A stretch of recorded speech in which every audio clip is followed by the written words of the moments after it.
សួស្តីបងប្អូនដែលស្រឡាញ់ម៉ូតូធំថ្ងៃនេះតើតើនឹង SL ទៀតហើយយើងចង់ដឹងថាតើ SL ជិះក្នុងក្រុងប្រមាណលីត្រហើយនឹងជិះក្រៅក្រុងប្រមាណលីត្រជាទូទៅ SL គឺជាប្រភេទម៉ូតូចេញយូរហើយចេញតាំងពីឆ្នាំ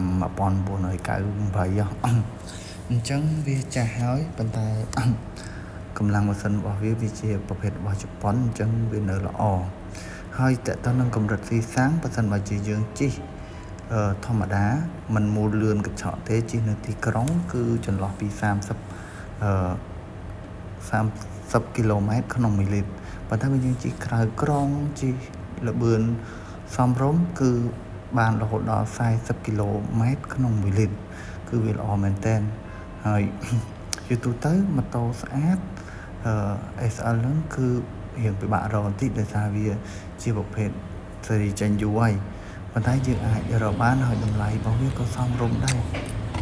តម្លៃរបស់វាបើម៉ូតូស្អាតអាចចន្លោះពី$1,500ទៅ$2,000